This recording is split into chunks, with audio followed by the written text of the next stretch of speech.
Hey, this is the Vinyl Addict, and I had another Flashback, 1991.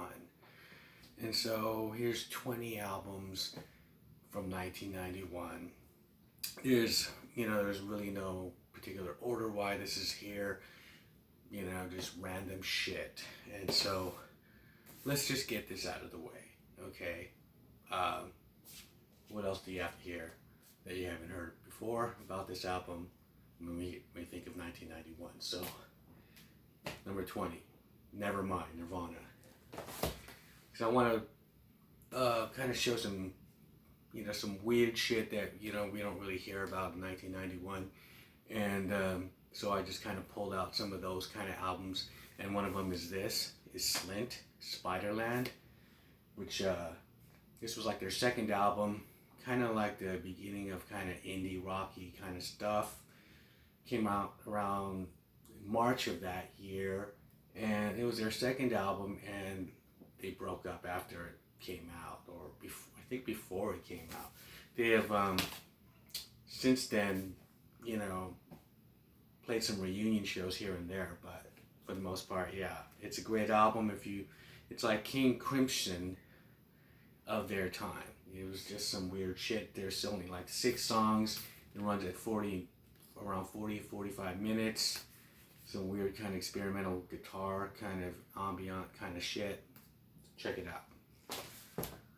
We had some debuts in 91, of course, and Pearl Jam, right? This is the redo, the only version I like, the Brendan O'Brien mix, but this is the year of this album. Alive, Black, Jeremy, what else was on it? Why Go? Great shit. Right here. Pearl Jam. And it was the year of last albums. And we had Queen's last album they recorded. And it was Innuendo. This one, and oddly enough, the last song on this album is The Show Must Go On. And this is a beautiful gatefold. Queen. And of course, this is the year 1991. There's a lot of shit that came out, but hip hop was kind of like kicking into the mainstream, and this album here, Ice Cube's Death Certificate, which I thought was probably one of my favorite albums of 91. It was just so filled with like all kinds of different kinds of sounds as far as a hip hop record is concerned, just like how far you could go with it. There's like 20 songs on here, the dead side, the life side, and very, I guess, considered very controversial, overtly racist. You couldn't make an album like this anymore. You had a song here called Black Korea, where he's talking about going into one of the stores that are Korean owned, and just being kind of profiled. And he has this line on here in that song, "Don't follow me up and down your market, or your little chop suey ass will be a target." And there's all kinds of other shit he has here. Horny Little Devil, which is about him like killing white people for raping their women or black women. So it's it's very heavy, coming from that time. But he also addresses like police brutality in this, and there's like little sketches where some cops are beating a guy up, and he takes his revenge on them. So this is prior to the whole Rodney King thing. Now, with that being said, I think back in these days, yes, with the Rodney King stuff, yeah, there was a lot of that kind of police brutality thing. But, however, then I think then today, that's just me personally, because these albums that address these issues, the generation that listened to this music, this hip hop music with these messages, they grew up and became cops. So, you know what I mean? Some of them did. And some of them just became you know, in higher powers of business and whatever. So hip hop is, you know, been around that long, and that generation grew up, became, you know, people in society. So I would think that the people that grew up listening to that and became, you know, went into society and whatnot, you know, heard these messages and just, you know, kind of heed to them, and things change because of it. Next, that's my little, you know, soapbox right there. So this album right here is My Bloody Valentine Love List that came out in 91, which is, again, like a Slint album. It's just,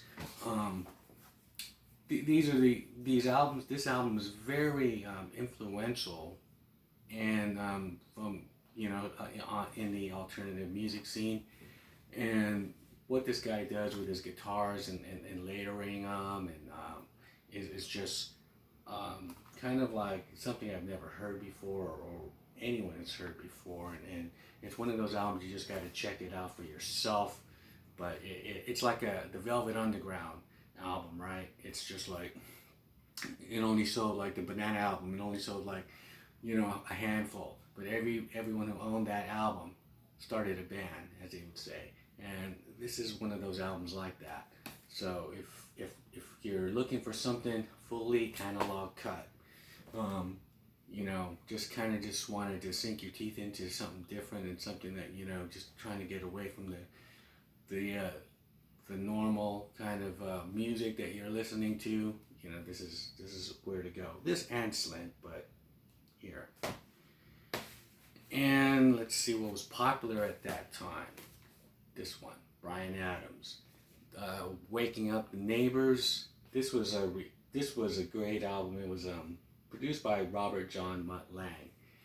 And the thing is about it, is he did Def Leppard, you know, he did AC/DC, and he pretty much made kind of like Brian's sound, kind of Def Leppard-y. The choruses, it's very, or it's just, maybe it's not a Def Leppard sound, maybe it's a Mutt Lang sound, you know. And so great rock, you know. And I think it's just as good as Reckless, you know. And he has his team here, you know. Keith Scott is a great guitarist. I think he's very underrated, and he's been with him from the beginning. And Mickey Curry's in here, great drummer. And, you know, Mickey Curry's been in a lot of other, you know, sitting in studios for other bands, and one of them being The Cult. He played on the Sonic Temple album, you know, in 1989. So Firewoman, those songs like that, what you hear, Edie, Sweet Soul Sister, that's all Mickey Curry. He's the Bryan Adams drummer. They recorded that album in Vancouver. So a little note there. And since we're on the topic of The Cult, 91, Ceremony. Now Mickey Curry is not in here, but this album is, you know, it was kind of lost in a sense. Music was changing, especially with, you know, the whole Seattle movement coming in and everything. But The Cult was just kind of doing just heavy rock still, you know. And they had some songs in here, Wild Hearted Son, which is great. White is an awesome song. And they got in trouble because of this album cover. You know, the kid on here, the parents sued him. He belongs to some Sioux tribe, and, you know, they just kind of like just threw him on their album cover and their video, and so that kind of messed things up for them that year. Kind of killed their momentum. And here they are. Jamie Stewart left, you know, but still, I believe it's one of the great albums of The Cult. My opinion. Okay, so this guy was here too. Michael Jackson, of course, 1991. And a lot of hits off here. Black and White. What else? In the Closet. Jam. That was the video with Michael Jordan. Remember the Time. you know, that's how I remember some of these Michael Jackson things because he's always been intervening videos and stuff. And remember the time was the one with Eddie Murphy and he's and Amon, David Bowie's wife, and so this was a good one. This is the album cover is pretty fucking weird too. If you just really just kind of just looking, there's so much shit going on here. Like this is like Michael's world, right? And the animals and all kinds of shit. But there's some other things in here. Like what the hell is that?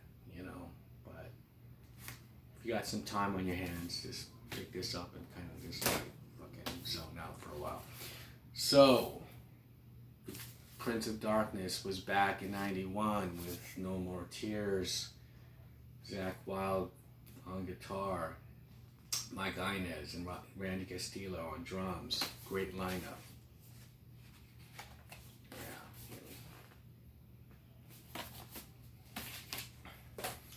And who else was out there? Veteran rockers Van Halen. This is with Hagar. And this one, this is, I think they're most successful as far as like making like hits and money. They got Right Now is on here, Run Around, Pound Cake, The Dream Is Over, Top of the World. So this was a mighty good year for Van Halen. And something else that's just kind of odd and whatnot was Primus in the alternative music world. Sealing the Sea of Cheese, this was their second album, I think. Yeah, Frizzle Fry was the first studio. And this one, I love this album. It has Tommy the Cat, which has Tom Waits on there as Tommy, playing Tommy the Cat. And this was, Jerry was a race car driver. That was one of the songs on here. That Sergeant Baker, which is cool. So these songs are, those are the memorable ones that, that they was played around that time. But the whole album was really good. Here you go, Primus. What is this? Gish. Smashing Pumpkins. Their 1991 effort here. I like Rhinoceros. It was like a little mellow song. They've been kind of called they were kind of stuck with the grunge movement, but they really aren't that. And even Billy was saying that. He was kind of saying that we're a bit more sophisticated, not kind of being an elitist or snobby, but as far as if you as a musician for him, if you were Billy Corgan and recording and writing the kind of compositions that he does, to be compared to like 3-chord kind of punk that's repackaged as grunge, then you would kind of say, I'm somewhere else than that. I write songs like Disarm, so very orchestral, timpanis everywhere and whatnot. But this album was really good. I Am One, Siva, where this is when he still had hair. This is a good one. But for hard rock, we were still getting stuff from like Skid Row, and this is their follow up to the first one with 18 in Life. I Remember You, Youth Gone Wild. I actually like this one more. This is like fucking heavy as fuck, and Get the Fuck Out. There's there. I think it was weird too for like a real like they were kind of getting locked into that whole heavy metal scene as far as like glam rock goes and whatnot, but their album covers don't seem that way. They're not out there all posing and stuff, but Monkey Business was a song that they played a lot on here. Whole album, like I said, this is way heavier than the first one, and I like this one. This was 91. And back in 91 as well was Ice-T. He was the first hip-hop artist to transcend to the major labels, and this is Warner Brothers. and he kind of gives you a sneak peek here on Body Count. He has a song Body Count here, and he kind of gives you a little sneak peek of that. So they're on here. New Jack Hustler and OG Original Gangster, of course, is on here. And one real cool song on here is The Tower, which he samples the Halloween theme and puts that over a beat. So this is this is a hip hop classic. Came out in '91.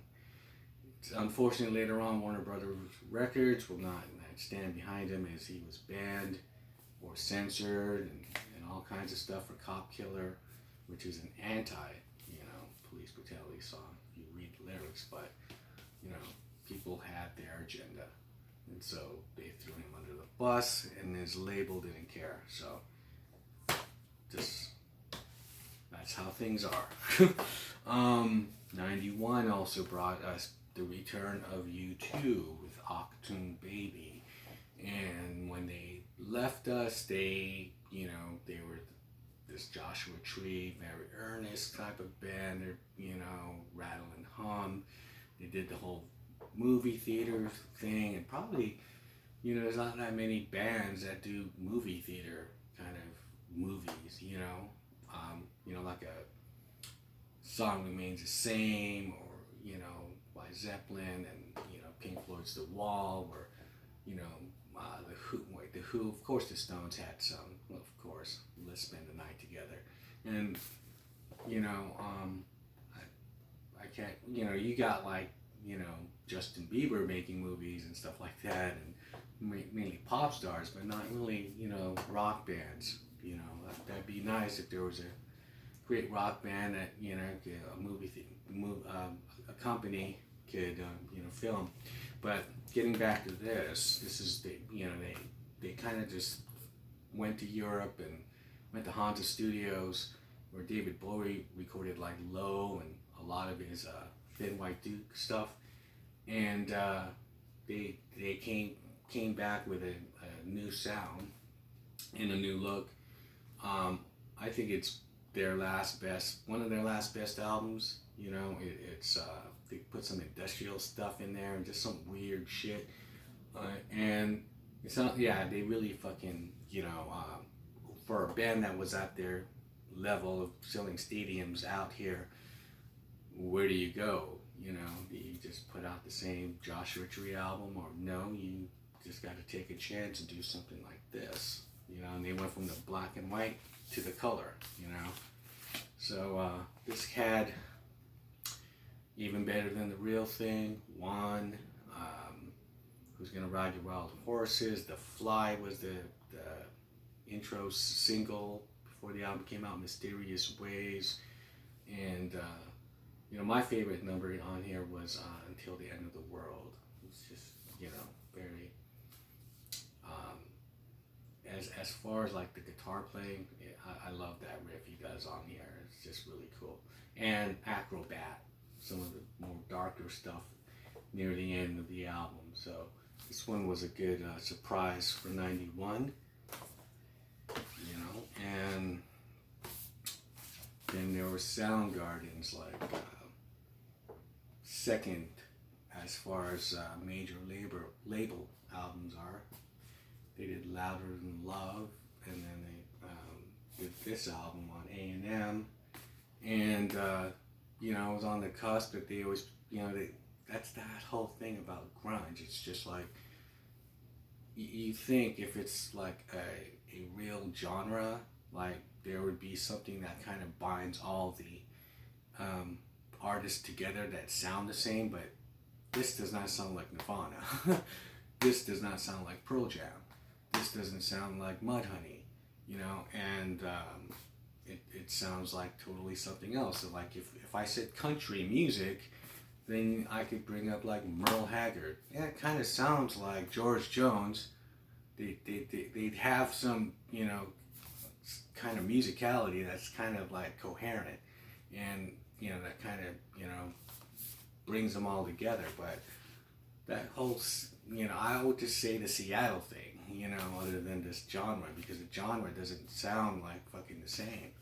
everything is different, and they're more like a heavy metal band than anything. And they had some great shit on here, Slaves and Bulldozers, Jesus Christ Pose. The whole album was really great. Rusty Cage, Outshined, so Soundgarden. And speaking of grunge, this was, I guess, an album that was considered, because they're part of the Seattle thing, but Cad, Eight Way Santa.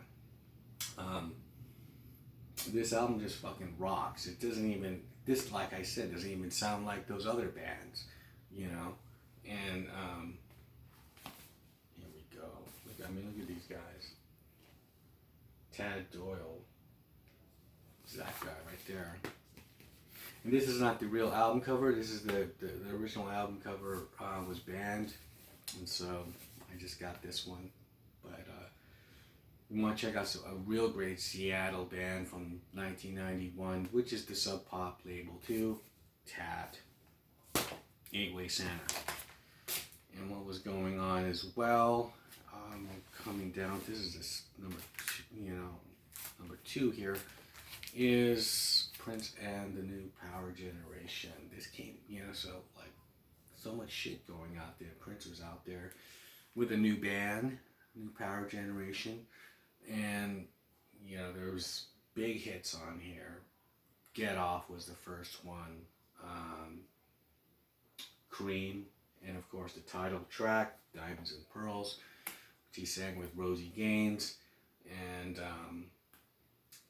this, I wasn't really too keen on this change with this other backup band. He had the rappers on there, which Tony M is just kind of like this one and the next album. But of course I have I'm a big Prince fan. I think as far as my collection goes, which artists do I have the most of? It'd be him and the Rolling Stones, of course. The Rolling Stones have just been around so long, you're gonna have to have more of their shit. But I got a lot. I collect his shit religiously, and I'll never finish, just with the Stones. And so, I just had to have it. This is an English release only on vinyl of Diamonds and Pearls. They never pressed it on here, and so, those songs are great, but it was just the whole thing about Tony M, the rapper, kind of like, is not one of my favorite eras of Prince because of that. And what else? We had Guns N' Roses. Now this is Use Your Illusions 1 and 2, and they put out, 2 double albums this year, and I like the second one, but the most. Knocking on Heaven's Door's on here, Civil War, You Could Be Mine, Locomotive is my favorite song. It's Strange too, that lead that Slash does on there is epic, and so that is the one. Now, I guess the final one would be like who owned that year, and that would be this next artist who debuted at number 1 and stayed on the charts for a while. And he debuted at number 1 on the Billboard charts of 200 and the country charts. And he sold like 4 million copies that year. I'm talking about Garth Brooks. Now, this ain't the real Roping in the Wind. I got the wrong one here. No Fences. But, however, I could tie this all together because Garth did sell. He was in the top 5 as artists who sold the most albums, and of course, Roping in the Wind did. And the year prior, he put this album out, No Fences, and that was number 3. So there, it works, right? But yeah, Garth Brooks, 1991. It was just a whole different kinds of music that was coming out at the time. 91 was an amazing year, whether in the commercial world or in the underground independent world of things. And so I tried to kind of get all kinds of stuff to represent that year, and did I pull it off? I don't know. That's up to you. So let me know. Comment below. and like, share, and if you like this content, then subscribe, and I'll see you guys in the next video.